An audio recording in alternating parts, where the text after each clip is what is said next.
Evening, everybody. Thank you for Michael Simon for the invitation to be here.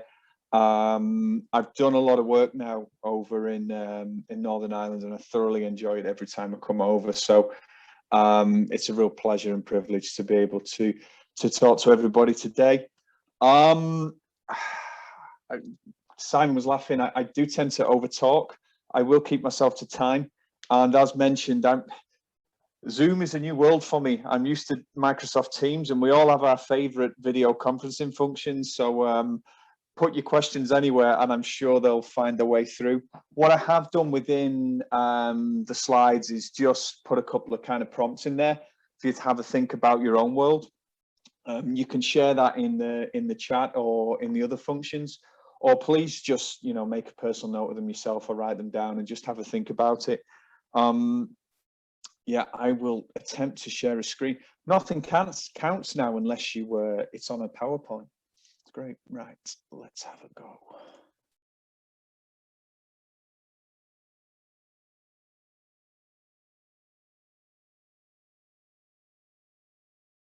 Michael, Simon, can you just let me know that that's come up? It has indeed, Callum, yeah. Awesome. See, I can work Zoom. The session, it's already been introduced there by Michael, but we came up with the title of Making It Unmissable. And it's essentially about how we look at what it is we're offering and what we're putting out there and what's kind of happened in the world around us, and how things have changed, and potentially how sport hasn't quite changed as fast as the world around it has changed. So some of the things we'll cover. We will look at some of the theory, but we'll look at some of the theory that, personally from my experience matters. A bit of a process to follow, some tasks for you to have a look at as we go through, some live examples, and then I suppose it's some pragmatic guidance around how to influence your market. And that's a fancy way of saying how you get more people through the door and keep them there. Now, just to give a bit of background in terms of my work, I've been working in this area for a long time for various people. My background is very much in participation and grassroots. And, going back 10 years when I was at Sport England, this was what we did. We looked at what was going on in the market and tried to influence the governing bodies, clubs, or whoever it was, to really look at who they were trying to attract and why, and try to give them some mechanisms to be able to do that. What we found a lot of the time was there was sometimes a lack of understanding about who people were trying to attract, and then obviously from that, how to attract them. So since kind of going and working on my own, we've done a lot of work with various governing bodies, sports councils and clubs around looking at their market, looking at how to bring people in or how to bring other things in, which is all based around kind of really knowing your onions, really knowing what's going on around you, not just in terms of your sport, but also in terms of people and the area, and really making sure everything's connected. Now, what this isn't going to give you, because that's an important point as well, it's not going to give you the answer for your club or your organization, but it will give you, I hope, some tools to be able to apply that into your setting, whether that's as a club, a governing body, a centre, whatever it may be, because we really want to look at what those tools are. As we go through, there'll be a number of tasks along the way for you to just think on, maybe jot some ideas down, and as we say, please drop them into the chat room or anything like that. And afterwards, I did have this idea around doing something else on the end, but it would have taken it way over time. But if people are interested, and we'll find a way of doing this between Michael, Simon and myself, we have got a little diagnostic tool that we're happy to share, and you can have a look at that as we go through. Okay. So I was first kind of having a look at what's going on. So these are just some very generic headlines around what's going on in sport, and this is off the back of what's available in Northern Ireland. Apologies for my accent, by the way. I'm in Oldham, near Greater Manchester, and I apologise for you having to deal with my accent for an hour, but we'll get through it. But these kind of generic headlines are based on kind of what's going on in Northern Ireland and what's going on generally in the market. We've just done a piece of work for. We've just supported Ulster Rugby with a piece of work around something similar. And we did a lot of research around what's going on both in Northern Ireland, in Great Britain, in the Republic, and various other places. So there is that drive towards individual activities, run, gyms, cycling, and swimming less so. But that thing that I control it. I go when I want, and I can do it as and when I choose to. Those traditional time slots for sport, the weekend, the evening, they operate in one of the biggest consumer markets because that's where everybody is selling their leisure products. And declines in sporting participation follow the same age pattern you'll probably be very aware of. And the line doesn't seem to shift too much. It kind of, I don't know which way around I am on your screen, but you hit a certain age and then the decline starts. It starts sharply, levels off, but it's still going down all the way through. I'll talk about a couple of examples from sports as we go through. Now, the other bit we've done a fair bit of work on in the last few months is on team sports. Now, what we're finding is quite interested in this because overall, number of players, you know, the totality of the number of players can be static or ever so slightly reducing. But actually what's happening within that is even more interesting because what we see is that regularity of play is dropping. So to give a reasonable example, if someone was playing 16 or 20 games a season or participations a season 5 years ago, they might now just be playing 5 to 9 games a season. So that means it takes more players to get a team through a season. So those numbers that you can see here, they're from Rugby League in the UK. And actually it used to take 24 players to get a team through a season. In 2010, that's now up to 39 players to get a team through a season. Now, what's that meant is teams, whether that be first team or second team or just the club team, is pulling in its juniors or pulling from junior ranks from other clubs and removing that key transition age group or one of the key transition age groups, which is meaning there's now a lack of kind of transition opportunities or, you know, that kind of really key age group from 16 to 21, that age group, it's removing a lot of those because the adult teams need the players, which is then, you know, meaning that there's less young players transitioning into senior teams. What we find in a lot of team sports is youth rates are actually growing, both in number of teams or in actual participants because of, you know, move to, in most sports, is kind of small-sided varieties or kind of more younger age groups being involved in an earlier stage. So we see that youth growing, but actually it hits that same barrier as we go down. The other thing I'd talk about with kind of youth rates growing is we had across the UK a big birth rate, which I think the effects will start to be felt around 2021. So in that junior sport now, you should see that entry level being less than perhaps it was. But the big thing I'd probably say in this, and I've explained it very badly here, which I'm circling, is floating voters count.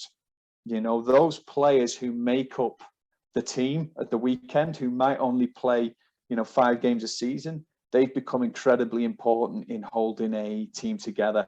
So those 20 players that might only play 5 games each, they've become incredibly important.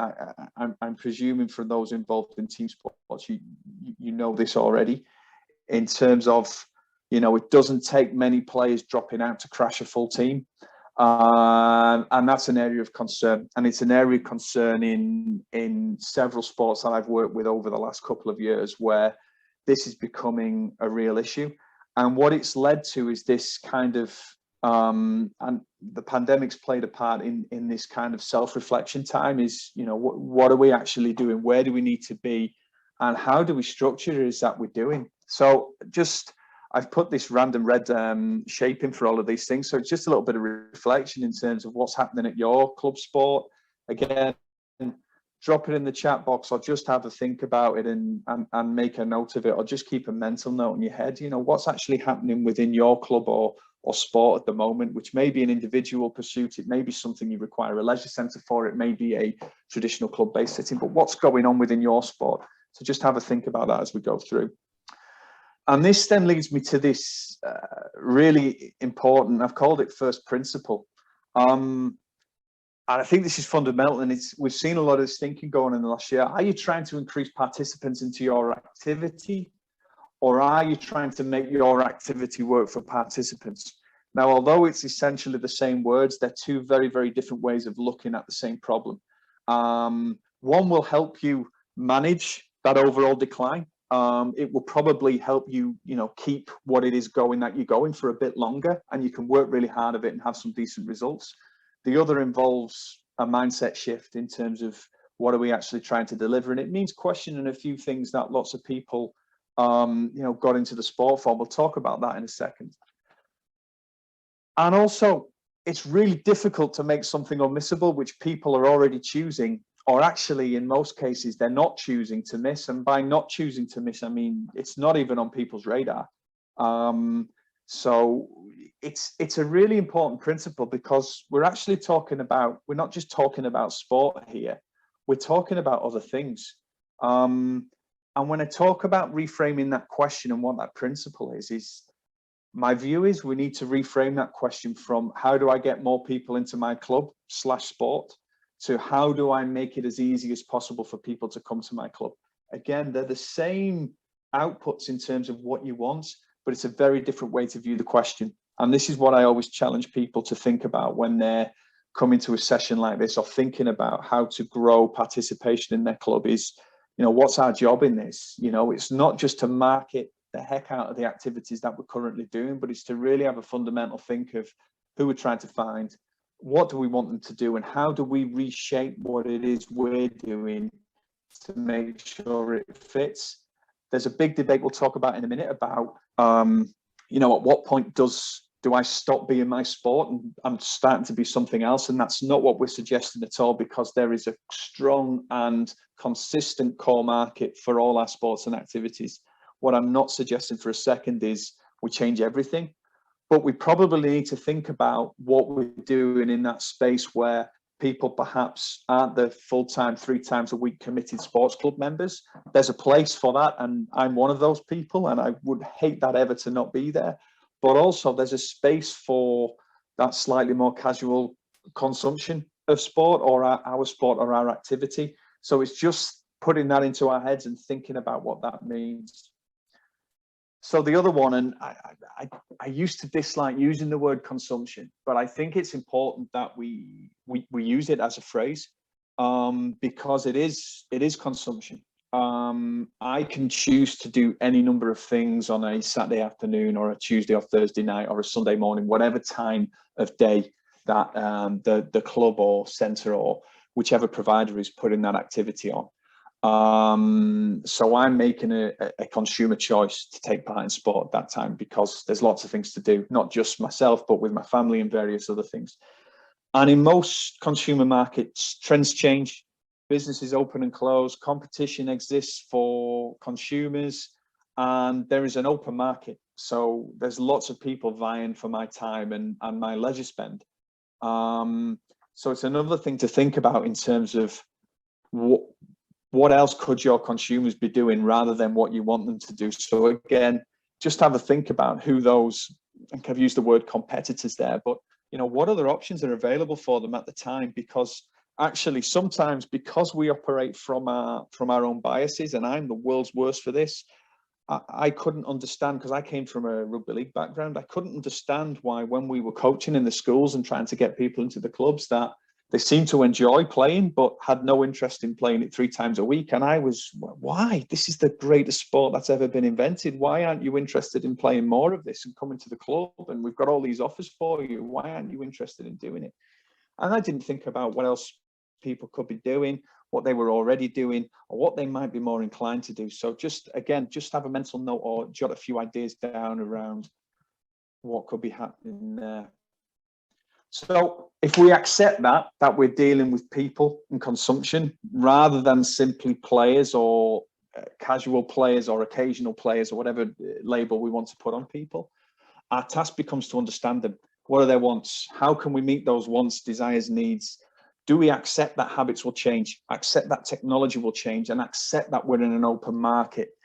I will caveat that by saying sport's a wonderful thing in terms of breeding loyalty and interdependency and camaraderie and all those things. So I think we have a lot going for us in that open market, but it's worth recognizing that it is an open market. So why do we need to adapt? If people have seen me present before, these are my go-to companies. I always put Woolworths on the screen because that was the one-stop shops where we used to meet to go out in town. Woolies at one was the call in Carlisle.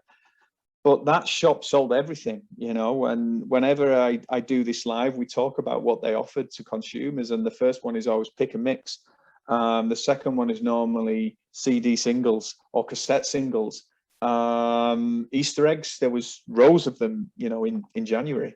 Clothes, garden furniture, garden equipment and tools, everything.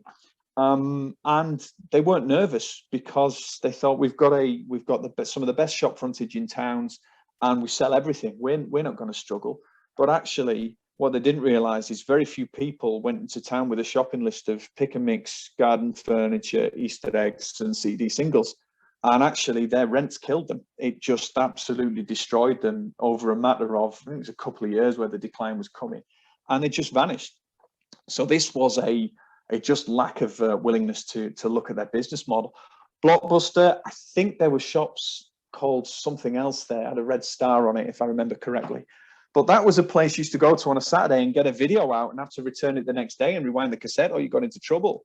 You know, you used to actually physically go there, take a movie away, watch it, and then take it back. And that model changed. That model for consumption changed because every other type of entertainment now gets beamed into my house. I don't need this organization. And they moved to postal rentals and various other things. But actually, fundamentally, the world changed around it and their model didn't change enough. The positive one I'll put on, and I'm aware they've got some tax issues, is Amazon started selling books. Then they started to sell everything. And then they started to sell their own medium for displaying books through the Kindle. And then they actually make more money from just being a center for delivering other people's products, so, you know, a service center. And their business model has completely evolved to meet its clients' needs, and its clients on both sides, so the supplier and the end user. And they're a fulfillment business essentially now and hold some stock of their own. But they evolve completely with the market. There's other things we could drop in there, like John Lewis, who you know, had a big online offering as well. But the organizations that have moved with consumption habits tend to be more robust and less fragile than the ones who don't. And my question to everybody that I work with in sport, and the answer is sometimes, yes, we have changed, we have evolved, but have we evolved enough, and have we evolved at the same pace as the market? And I'd probably argue that we haven't in many functions. We still have a traditional season for our people who want it, and that's fantastic. But we operate the same season model for pretty much everybody else. So we're asking me to play in my sport, play for 8 months a year. And I don't have the ability to be able to do that or commit to that. So it's easy for me not to get involved. So it's just worth thinking about, you know, what does the rest of the market look like for people who want to take part in our activity? Again, if people see me, I always talk about the three brains. I'm not a neuroscientist, but I have studied extensively, and this is my easiest way to describe it. And apologies, I do use my children in this. If we imagine, and I'm sure you've read many, many books and interesting things on how our brains function, but if we break it down into three, we've got this really ancient brain here, the reptilian brain, the brainstem. That's the bit that is, we've got it as a dinosaur guy there. That is the real fight or flight, I've got to survive part of my brain. Then we've got this mammalian brain, which is where all our emotions are, the limbic system. It's where we get really emotional things. And then we've got this evolved part, which is the real thinking bit. That's the bit that will do you the maths in your head of 13 times 26 if you think really hard about it. But when you're doing that, it's really difficult then to think about another thing at the same time. It's like you've got too many tabs open in your browser, and it just stops everything else functioning. So we've got those three brains there. These are my children. This is my daughter when she was 6 hours old, because in Oldham, they send you straight home from the hospital. They don't keep you in for a night just to check everything's okay. You're out the door.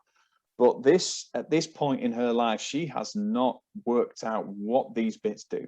So my job is to cry when I'm hungry and cry everywhere else, because my job is to stay alive. This is the same daughter,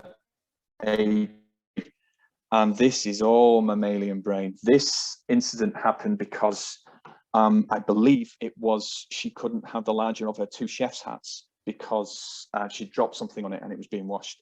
It wasn't enough for her to accept that there was a mistake made earlier and that she had another chef's hat. Not once did this bit of the brain kick in and go, "You're right, Dad, I did drop something on that before. I'll just wear the other one till it's washed. Thanks very much. Thanks for reminding me." It wasn't. It was, I haven't got what I want. Emotions, bang. That's how our brains work. I've used my children there, but this is all how our brains work. And this one is the strongest one. If we're scared, we'll run or we'll fight. The emotional one will always beat the primate one in an emotional situation because it's more powerful, because that's what's kept us alive. So if we think about these things all the time, when we're trying to attract people into what we do, we've got to be aware that if they're nervous or a little bit scared of coming for the first time, we're not dealing with logic, we're dealing with emotion. So our job is to make sure we understand what people will be going through at that point. The other one I'll just look at really quickly, this is Maslow's hierarchy of needs, which is very, very, very, very old, but I really like the simplicity of it. And actually what it talks about is we've got this hierarchy of needs from we need food, etc. We need to feel safe. We need to feel belonging. We need to feel esteem and prestige and accomplishment. And then we get this self-actualization one, which is actually about achieving potential, improving, all those other things. I've put that red line there because the ones underneath the line, they tend to, once they've been met, the need for them tends to diminish. The one above the line tends to increase as it's fed. So if I improve at something, I want to improve more. Whereas if I've got enough food and I feel secure, I'm not suddenly yearning for more security. I don't want another house or another mortgage or another meal. I'm quite comfortable with what I've got when I get to this point. And again, this is important because once we're kind of over this and we're involved in sport, we're trying to improve, our hunger for it increases. But when we're still in this state, there's a real need within sport. What sport delivers really well is this friendship, camaraderie. We did the Ulster Rugby did a survey and the word camaraderie came out so many times for why people want to play. So sport can deliver this really well, but actually people coming into it for the first time, security, safety, feeling nervous, all these things people will be going through. And actually, is it easy for me not to put myself in that position? So it's really important that we understand that journey that people go through if we're going to bring them into what it is that we're doing. I think this is the last bit I kind of look on at the theory. And this came out of a piece of work we did at Sport England, because what we were great at for years and years and years was dealing with this, the real practicalities. Now, if this axis here, if this represents the effort needed to overcome one of these factors. Now, what we were great at was saying, it's close to your house, it's only £2, and it's at 7 o'clock on a Friday because that's the best time that people have said. All very rational, all very simple things to deal with. I'm doing it down there. It's not simple to deal with, but it's easier than asking this big question of the why.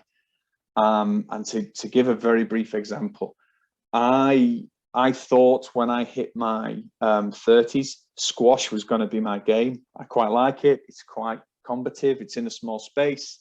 You can be done in an hour. I thought this is going to be the game for me. And there was a squash club 200 yards from where I lived at the time. And I went there, but it was a proper squash club. I mean, proper. It scared the bejesus out of me. The guys had proper racket-shaped bags and special glasses with headbands attached to them. And they were really good. And I was terrible. And I thought, this isn't the place for me. So what I used to do, rather than go 200 yards to my house, I used to drive 10 miles into Manchester to play at the turn up and play, put your card on the machine, play with someone who you know, which was my brother-in-law. I would rather do a 20-mile round trip than go 200 yards to the squash club because they hadn't answered that question for me. All this bit was absolutely fine. It was brilliant. But this bit they'd not answered. And again, when we're talking about participants, what is their why and how do we get to that why? And that's when Michael in his introduction talked about data and insight.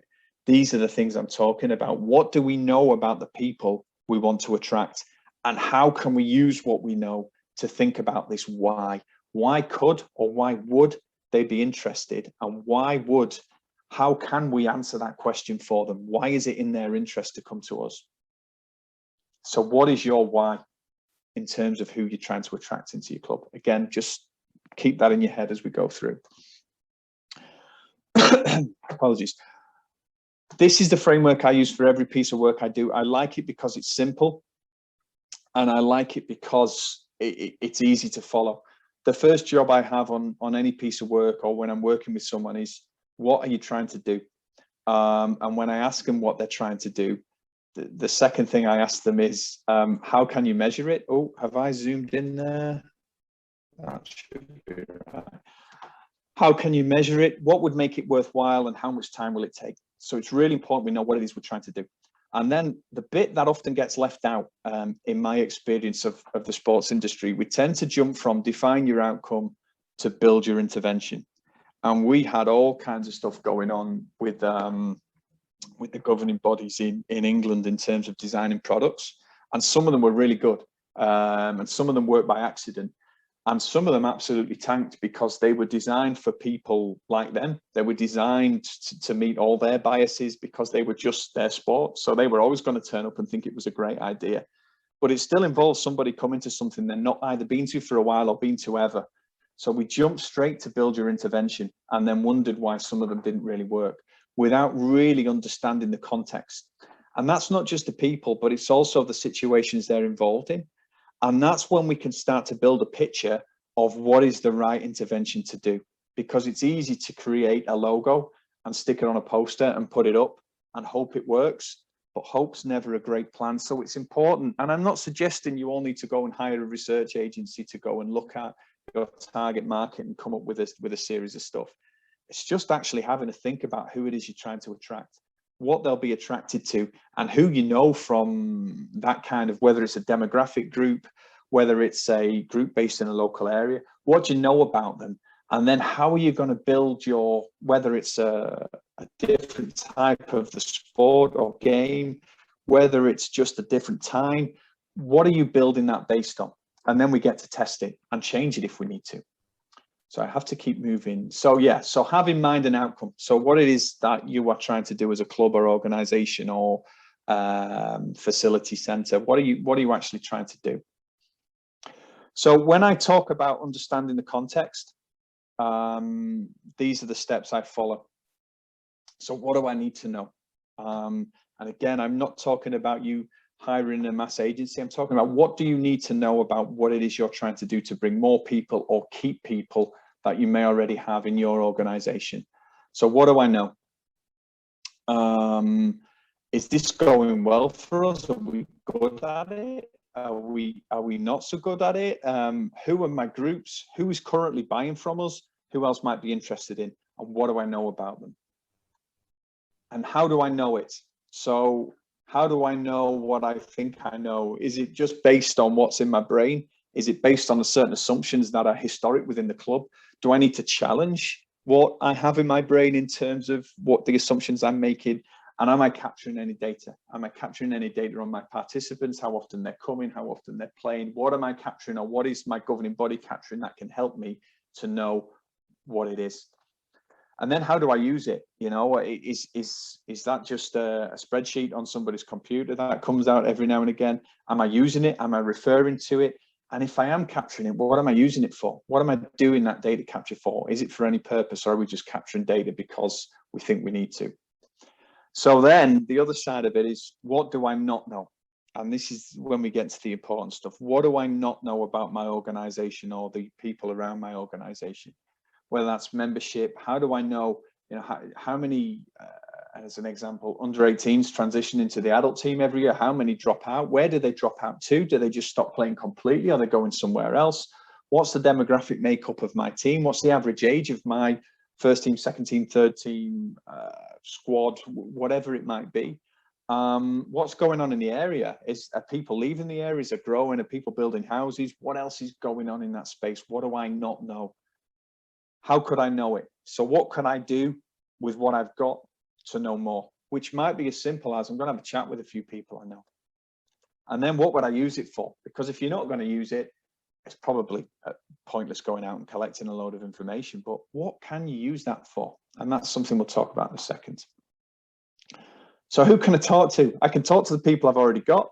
I can talk to people who've recently left and ask them, you know, why and what are you doing instead? And how could we keep you involved? How could you be interested? I speak to my own friends and family. I can speak to whether they're community organizations, schools and colleges in the local area. But, and this is the key thing, it doesn't just need to be about your club, your organization, your center, your activity. We actually want a kind of a fuller picture of what people are choosing to do in their leisure time. So what are people doing instead of the thing you want them to do? Because always remember that if you want somebody to do something, they've got to stop doing something else. And if that's sitting watching Netflix, then your offer has got to be more enticing to sit and watching Netflix. If it's, you know, scrolling through the phone, your offer's got to give an equal dopamine hit to, you know, that little scroll and when you get that like on Twitter or Instagram or Facebook. And then we can talk about activities. What do you look for? Who are the people you go to for advice? You know, we're a herd animal. How do people get their information and how do they look for it? What I just wanted to put up is a couple of things we did. This was from some work we did with the IFA. And when we spoke to, I think we spoke to around 400 lapsed players, so lapsed footballers, and who don't play anymore. And we found these little segments of people. Depends. So imagine this is their age group and this relates to them. I'm just going to talk about two. Now, this wasn't a huge piece of work. This was a quick survey with some lapsed players, but it enabled us to build a bit of a picture about what was going on. And it's a relatively simple thing to do. So I'll just talk through two very, very quickly. One is we called life transitions and one we called dads back into. So the dads back into segment were people, it's essentially me. You know, non-players were largely unaware of football, weren't even contemplating it. They were playing other sports, etc. Lapsed players, the ones who had played, were saying, family's now first, but I do miss that team. And I'd also like some, you know, to be, this was a largely male survey, I would like to be around some men again, rather than just my family. But enjoyment and friends comes first, competing is very much next. They were involved previously, they've got children who are now either starting school or they've now got some free time. Talked about health a little bit, even if that was just a perceived thing, but this big thing came out is a bit of me time, or a bit of re-establishment of masculinity we talked here, which is just a long way of saying I wanted to be with some blokes again. I'm beginning to miss that sense of being with friends. And when we put all their responses in a little word cloud, this social and friends thing came up massively. Now, when we spoke to life transitions, who, you know, the fancy way of saying 16 to 19-year-olds, we're all aware of that big drop off in that age. But the non-players were saying those things here, but they were consuming football, but in a very different way. So they're watching it on the TV as opposed to taking part in it. Those lapsed players, they're basically saying there weren't many options for them after leaving the youth game. They were actually scared of playing against the adults. You know, ironically, when we spoke to the current players from the men's game, they were saying they were scared of the youngsters because they were too fast. And the younger lads were saying they were scared of the older guys because they were too rough. So immediately we've got this kind of incompatibility between the players coming into a system and the players who are already there. Time commitment's obviously a massive role, and their friends and what their group were doing obviously played a massive role. But this friend influence, this peer group influence was apparent through everything. And that was apparent through every group we looked at. I want to play with people like me. Now, please bear in mind, these weren't our kind of stalwarts. These weren't our people who play whatever weather, whatever day of the week it was. You ring them up and they're there, or they're already there because they knew what time to be there. These are our floating voters, are ones who make it happen for the rest of them. But this point around playing with peer groups was in every single age group. So how can I play with more people like me? So one of the pieces of work we did when we looked at this was called the Youth Review in Sport England, and I'll send this as part of the attachments when it comes out. So they looked at essentially 4 or 5 different things. How easy have you made it for me? So it's hard when your life's changed to continue that regular habit. What do we need to think about as people offering these opportunities around what other people are going through in their lives? Oh, I've lost my screen again. Is it really for me and my friends? Is another big theme that came out. So actually they want some involvement in shaping the activities. It's not, you know, we don't just shove people into our participation programs and hope that they fit. You know, it's actually about allowing them some freedom within that. But a big thing that came out, again, this peer group thing. And actually, I'm not going to change too much of my life to fit in with what it is you want me to do. So actually a big part of this was actually, I need to, don't expect me to suddenly be there 3 times a week. You know, I can consume, but it needs to be almost on my terms. You know, it's my life, and this is how I need it to operate around everything else I've got going on. So, and actually this was really important. Just because it's front and center of our brain doesn't mean it's front and center of whoever it is we're trying to attract's brain. So how have we prompted people? We need to remind them on them positive emotion associations, that little endorphin kick when they've achieved something or finished a session. How do we make it more visible? And not just a one-off. How do we prompt people constantly to think about what it is we're doing? And then what makes this unmissable? This fear of missing out is more strongly linked to non-sport activities, whether that's a night out, a trip out with friends, that social environment. How do we give our interventions that feel as well, that if you're not there, you're going to be missing out? And that real sense of urgency, I need to be there because, do you know what? It's absolutely brilliant. So we related this to another piece of football research we did. Apologies for using football research, but I just wanted to make it so it was real life. So how easy have you made it to me? Different world. I have to work on Saturdays. I have to travel to places myself now. This was in London, and there's free travel for everybody who's up to age 16 on the tube and buses. I don't get free travel anymore. How do I get there? And actually, I don't have any emotional attachment to mud. I don't want to go and run around in it. Is it really? I'd never tell you, but I don't want to play in a more physical environment. I don't want you to know that I'm a bit nervous about going and playing with blokes, but I don't want to. And also, we talked about social earlier, and my version of social as a 40-year-old is very different probably to a 22-year-old's version of social. So we'll talk about social, but it's not an exclusive concept. So we need to make sure that, you know, when we are talking about a social experience, we're talking about that for the person who's coming, not just in terms of my view. And actually, I've got to play for an hour and a half on a Saturday. I can go and play five-a-side on a Thursday night. It takes me 45 minutes and I'm, oh, why are you asking me to do this? How have you prompted me? I still love football, just don't have time. So much I have to do, and I don't know where I can play when it works. And we've talked about this already, but actually social life's becoming important. I need to earn money. I still watch. I used to love playing with my friends, but it's so difficult to organize because I'm sure you're all those persons within your club. I certainly am in mine. I'm the one who's the administrator of the WhatsApp group. If I don't tell everybody for tomorrow night who's in the team and playing, then no one will turn up because it relies on that dynamo to make it happen.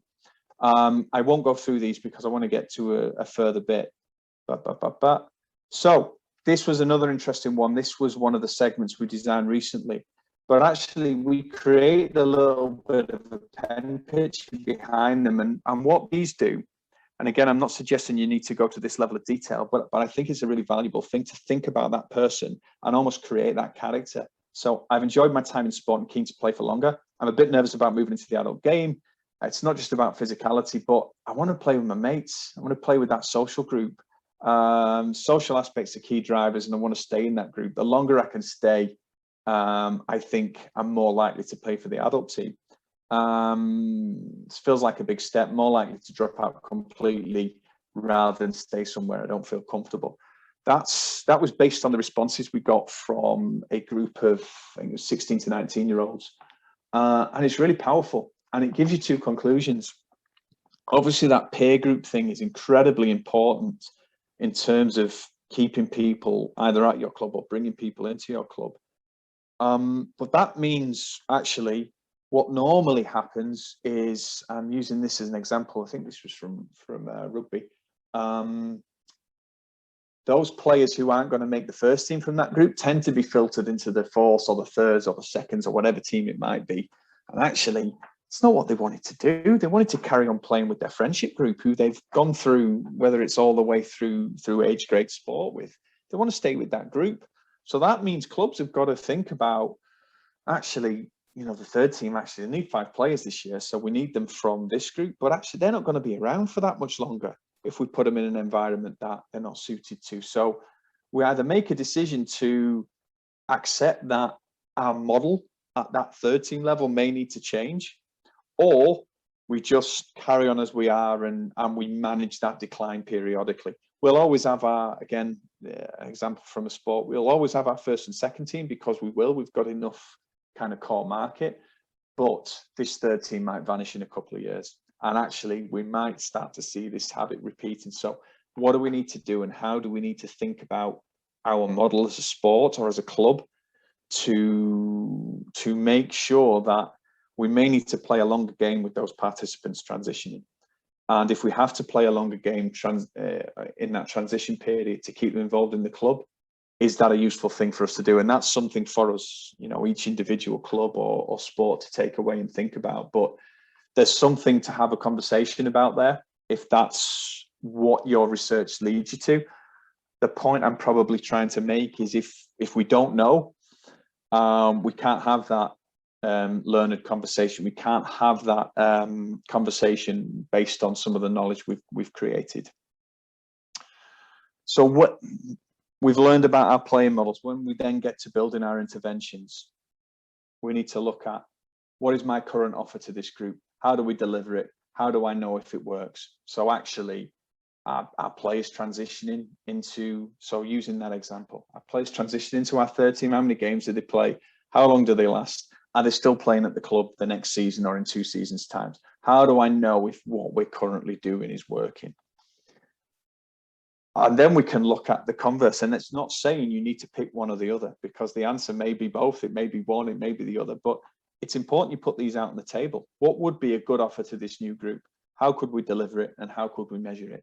And then what does that measurement look like against what we were doing? Because using that example of the junior player transitioning into the senior ranks and being pushed into the third or fourth team or whatever it might be related to your activity, if that's going to cause a team to survive for another half season, is it worth potentially jeopardizing losing that cohort of youngsters for? And that's the questions we've got to weigh up. The answer might be yes. The answer might be, do you know what? That's worked brilliantly for us over the years. And that's grand. What I'm probably saying is equip yourselves as clubs and organizations with enough knowledge that you can have that educated conversation around what's currently going on within our organization. And what do our plans need to be over the next couple of years to mitigate anything like this?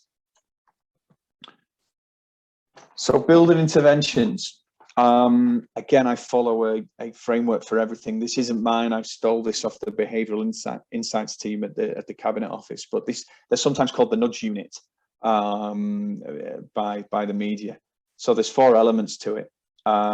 Easy, attractive, social, timely. It's called the EASE framework because of the words. So it sounds really simple, and as a framework, it is really simple, which is why I like it. But making things easy is fundamental, making them attractive, ensuring they have a social element to it, and involve people at the right time, or set up your incentives to act at the right time. I'll talk about making it easy. So defaults, you're all at a PC or an iPad, but I bet whenever the little install window comes up and it says, would you like to have default settings or would you like to do your own settings? I can imagine every single one of us clicks on default settings because we have no idea what the settings are inside our thing. We don't read the terms and conditions on Apple. We scroll down and click agree because we assume someone's done this work for us. That's just a default. And you'll notice more and more of these things coming into our lives at the minute in terms of whether it's how government communicate with us for our taxes or whatever else. I think the Welsh government now has made organ donation auto-enrolment. You have to opt out, which means that most people don't opt out. Therefore, there's an ability to do this. So that default factor is incredibly important. then it sounds really simple. Hassle factor. And hassle factor can be anything. So the effort's required something. Now, I go mad at my son at the minute because he started playing football regularly and he hasn't got his kit out on a Friday night before the Saturday morning. And I go mad with him because mine would be laid out because I was dead excited about playing the next day. And he'll kind of wander up to his room, 15 minutes before we're due to leave. And we often fall out in the drive to football because I don't understand why he's not ready. But this hassle factor is me packing my bag the night before. That's the reason I did it. Or you put your bag in the car the night before. So what's our reducing hassle factor? How can we make it easy for people to do the thing that we want them to do? I'm not suggesting you need to have a clean bit of kit for every new player that comes through the door, but how can we make it easy for people to take up what it is that we're doing? And then make it really simple. How simple can I make the messaging out to you? And what goal am I trying to, what message am I trying to convey through that? Attractive, it goes without saying, we need to make something, if we are putting some media out there or we're trying to advertise our services, make sure it attracts attention. I used to go mad at the leisure centres we work with because their philosophy for putting posters up was we'll get as many words as we can on a single page because it's cheaper, and then we'll print as many of them as we possibly can. Actually, we've moved beyond that. We actually just need to ensure people know what the message is and then a call to action. Where do they need to go? Because actually a post or whatever else it'll be will generally be sending somebody onto their smartphone somewhere. So how can we attract attention? We design those rewards and sanctions for maximum effect. So we're not really talking about financial incentives, but actually what are we offering? We're offering lots of things to people in terms of the rewards, whether that's a new group of friends, camaraderie, an endorphin kick, various other things. How can we design those so people know that they're going to get them? And this was a really interesting one. We did some work with a behavioral agency, and they talked about Cafe Nero. Their policy was when they gave you out a loyalty card, when they gave you a blank one, it came back, 1 out of 5 of them came back in terms of getting their free coffee. When you can't see me very well, when the barista used to stamp the first 3 and give you a little wink and say, I'll set you off on that one, they used to come back, 1 in 3 used to come back a lot quicker than the other ones did. So it was actually just about, creating that, I was going to say attractivity, that's not a word, but making it attractive and almost feel like you're giving somebody something because they'll come back. That's the reason Starbucks write your name on your coffee now, because they want to know your name. Because you think, oh, Callum, they've just given me my coffee. That feels really nice. So it's all about, making it attractive by connecting with you as a person. The other one, for people who've seen me present before, I always put this up. It doesn't work on a virtual presentation, but I'll just explain it. I always ask people which one you prefer. Now, what tends to happen, 3/4 of the room prefer one, and 1/4 of the room, or maybe a little bit less, prefer the other. And it's the same picture, but the lefties prefer this one because the spoon's aligned to their dominant hand, and the righties prefer this one.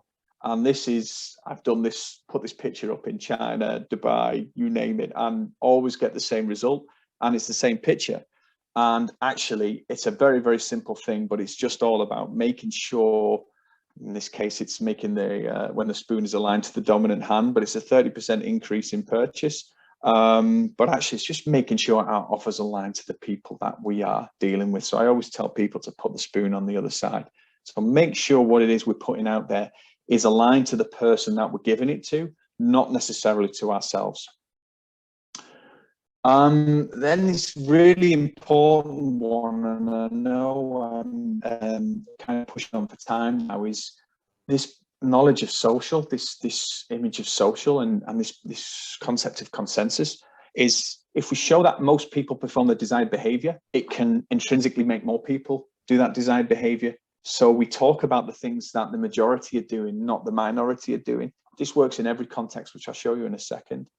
So we don't want to reinforce the problematic thing. We don't want to say, oh, nobody's taking part in sport. We want to say, well, actually, all these people are. That's why I talked, when I painted that bleak picture of team sports, talked about youth rates growing. That's important. The norm is now for children to take part in some level of sport or activity. And I think the numbers, Michael and Simon and I were talking before, reflect that. Use the power of networks. We're a herd animal. So how can we use those real key? I'm not talking about Instagram influence. I'm talking about the people you know within your towns and your communities who people listen to. You know, how can we enable peer action? And this is when we talk about peer groups. This is equally important in terms of people will go along with a peer group because they should.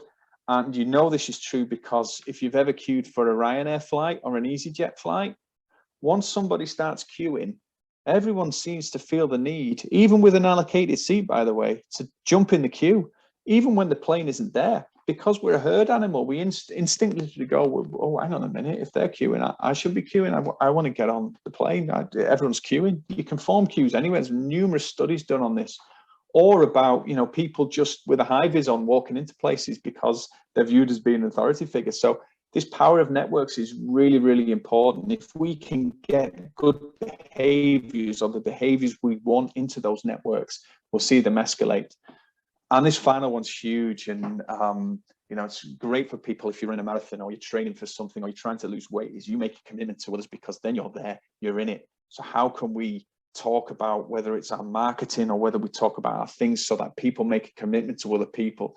Because that social commitment, if you know, breaking a promise or breaking a commitment, it has consequences, and it has consequences in that central brainstem because we're a herd animal. We need a group to carry on living, so that they're very seldomly broke. So how can we encourage people to make a commitment to others? Excuse me. And just very similarly, this was I think it was a New York traffic study. When they put a sign up saying there's been 265 speeding penalty notices issued, they saw the amount of speed go up. When they put a 99% of motorists, which was the same number, it's just the other way around, obey the speed limit, they saw it go down. You'll know yourself when you drive through a traffic sign and you get the smiley face because you're going under 30. I'm dead happy when I get the smiley face because I feel like, oh, I've just been rewarded for that. That's really kind. So people often decide what they're doing based on what others are doing. And it's activated by how others are acting, feeling, or talking, you know, even not in person, even on social media and various other things. And it's really powerful when people don't know, when they don't know what it is they should be doing. And so important, this point, if we take anything from today, when they see people who are similar to them, when they see people like me, when I see people like me doing something, or I can visualize it, or I can see it, or somebody sends it to me, immediately I'm going, oh, that's for me. Or when people see lots of others doing it, just purely out of numbers, that's the Ryanair queue. But that's similar others is massive. Now, we enacted this with, I now run an over 35s football club. We were going to do a big fancy kit launch, but we didn't want it to look fancy. Poor Dave. But what we wanted to do was kind of convey that we are what we are. We're a ragtail football team for guys who just want to have a kick around and a beer after. So we started to do all our social media, which we've got very poor at over the last months. But you know, we put how to do a kit launch, and we wanted to pick our best looking player, etc. Unfortunately, we didn't have the budget, so here's Dave on his doorstep. And I wanted Dave to look exactly like that. He got the post to an absolute treat, because I want people like Dave and like me to see that and go, oh, I can play for them. That's all right for me. Another one we put out was, well, we've got this whole kind of Corinthian fair play ethos in our club, or we're trying to have it until people start playing, then they turn into killers. But we played a team called the Real Social Dads in the Saddleworth District 5-side league. But Paul was trying to cross it. We always said, we're not bothered whether we win or lose. It's great if we win, but actually it's just about having some fun. So we've started to use this terminology. The Bows were vanquished, but you could never call it a defeat, because actually the message is we're winning by just being out there and running around. I'm saying this with a snapped Achilles because I got overexcited, but this was the point we're trying to put across, and all our messaging needed for people to see it's people like me. So it's another one just to have a think about, what does your target audience need to see? What do they need to see in terms of what you're doing and how you're doing it? We're nearly there. And this is about being timely. So this is, I mean, this can make or break anything that you do by doing it at the wrong time. So when do we prompt people? We want to prompt people when they're most likely to be receptive.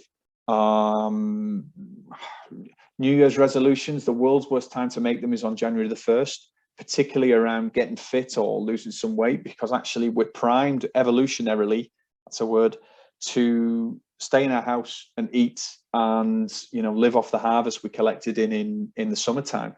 Because it's raining, it's cold, it's horrible outside. We don't want to be out at that time.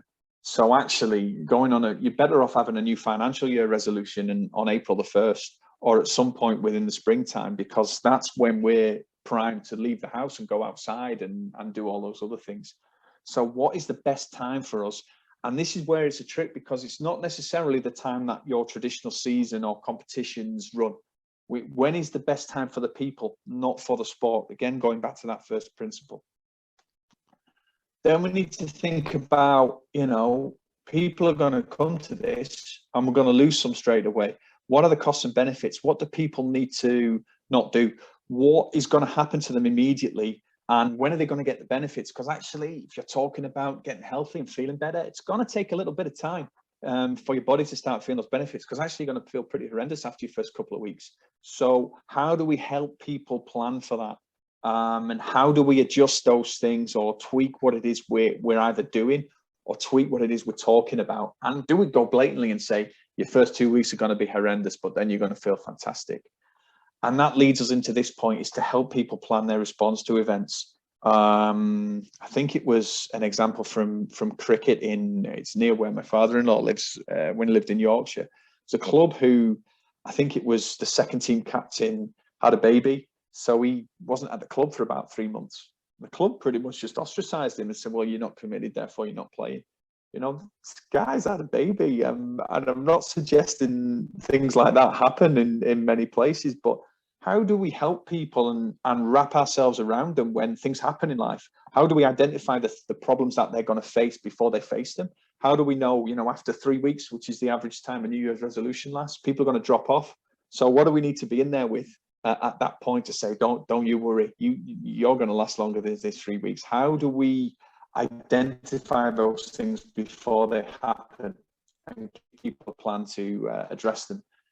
And this was just something we did this. We did a much more detailed version, but, you know, a heuristic calendar. Heuristic is just, it's a rule of thumb, you know, what happens. And, you know, we get the clocks going forward here when we get some outdoor space back, and we get the clocks going back here when we lose the outdoor space. So that's basically what you've got in terms of outside space. We get the summer holidays, a bit earlier in Northern Ireland, starting there, and the summer holidays ending in there. Now, that's good or bad for starting a new habit, depending on what your child's situation is.